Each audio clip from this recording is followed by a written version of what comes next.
themselves as a person with a disability.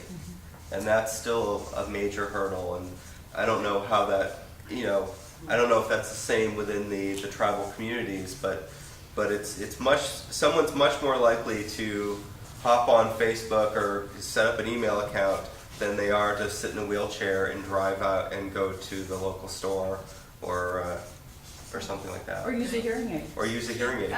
So Chris, and then I want to ask the tribal communities. Yeah. I think, again, to get away from computers, which I really do think is a good connection, especially in rural communities. But as far as the other assistive technology, with our loan program, and if I say Kate, don't shoot me. I'm trying to forget that word. I know. It takes a while. But seniors and younger than seniors who watch a demonstration of hearing, the pocket talkers, the hearing resources, or the magnifiers that people can use, or actually even our touch screens for people that have really serious arthritis or some kind of problem using their hands. Those other pieces of equipment, once they see it, once they see how it works and how it can help them, they love it.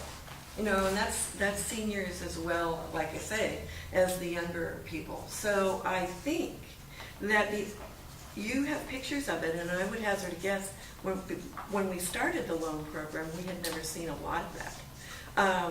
When we take it out and take it to the libraries or take it to another organization, and people see it and can touch it and play with it, they love it.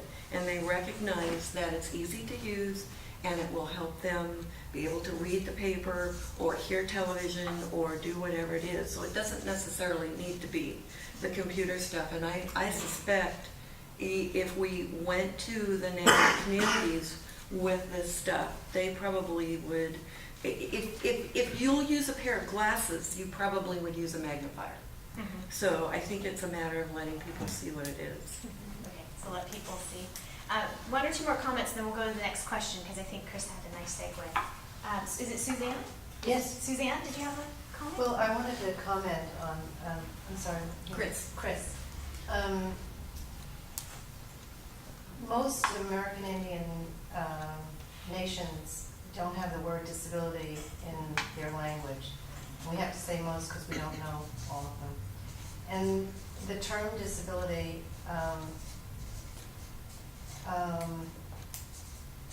is partially accepted in the community.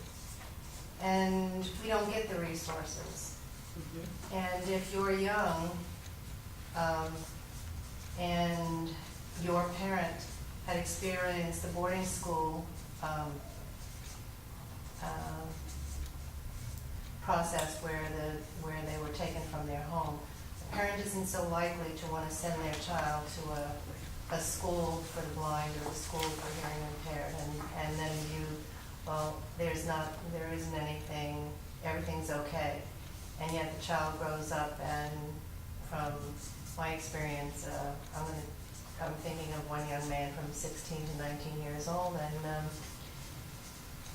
won't even admit that he does know sign language because he is so different from the rest of the community. So it is a matter of educating, but it's not a simple answer. I mean, you have a lot of layers here that we're looking at.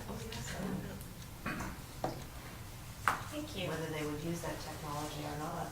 All right, okay, so I'm going to move to the next question, but it looks like we have one more comment before we go. Well, I like what Susan said, because I know that my mom was in a boarding school, and this is part of the problem I'm looking at people, like you said, younger than seniors.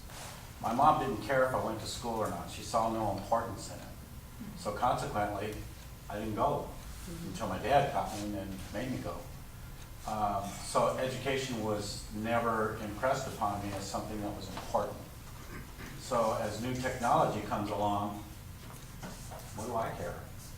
And a lot of our clients, their educational level is pretty low sometimes. And a lot of unaddressed learning disabilities, and a lot of unaddressed post-traumatic stress disorder. And so the individuals have a very difficult time trying to adapt to the new technology of the world, I guess. We have people that have never turned a computer on. We have one guy's 52 years old, never turned a computer on. In fact, he refers to it as the machine. He said to me, he goes, Greg, I sent an email on the machine the other day. I said, you did? He goes, yeah. And he goes, but I don't know where it went.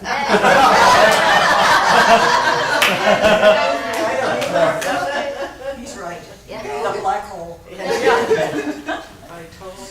Same problem. So we have a graduate student from San Diego State in voc rehab. He's running what we call a job club, and basically he's teaching a number of our clients, and the ages are ranging from about 30 to middle 50s, basically just on how to use the computer and not to be afraid of it and that kind of stuff.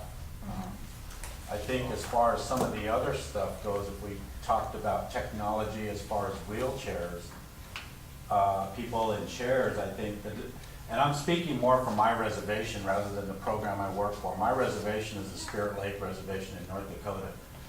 People in chairs it's accepted far more because of the high level of amputees due to diabetes. And so there's a lot of assistive technology that's starting to come in due to other illnesses.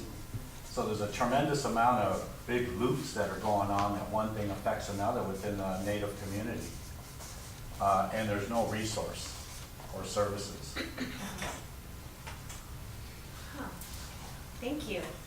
Interesting. So let's move to the next question. I'll write it up real quick. So I'll say the question so you can think about it as I'm writing it up. How does information spread through, and again, your personal experience with the Native American community, so how does information spread through your community? Thinking, again, Native American communities. Moccasin. So just think about it all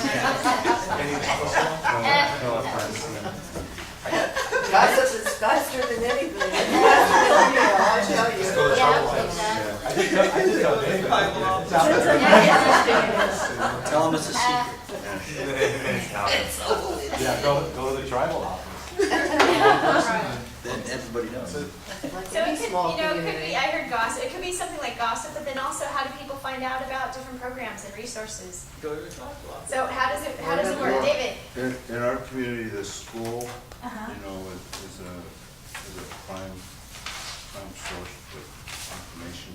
Okay. So this is like the K through 12 schools, or is everything? Well, yeah, all, yeah, from the elementary school and high school.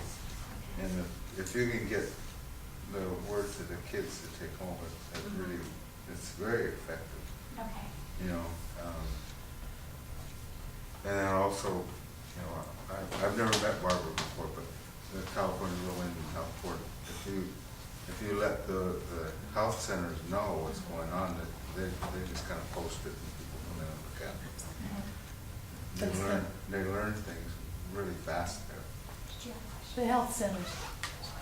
And also, speaking of, a good point you brought up was through the health centers, and I bought these pictures. This has nothing to do with disabilities, but it's a campaign I just want to show you real quickly.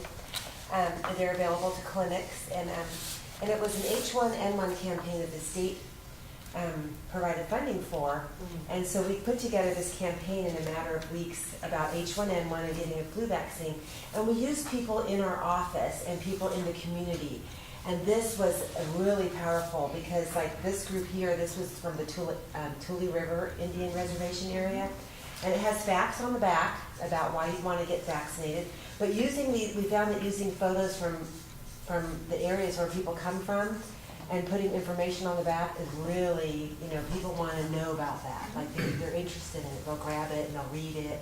They'll look at it.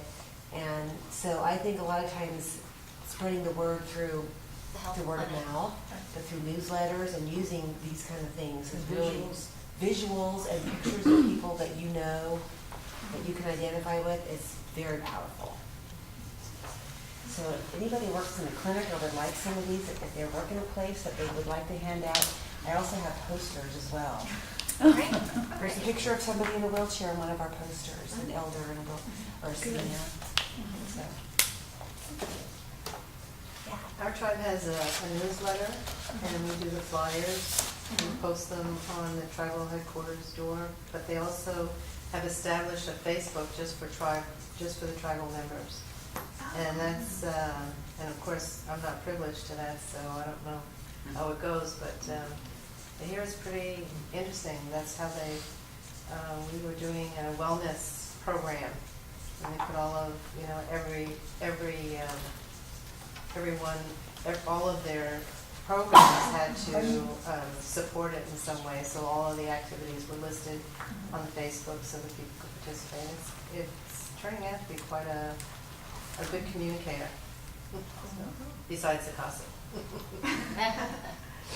I would say outreach too. We do outreach to 16 tribes on a monthly basis. Just post up something in the tribal office.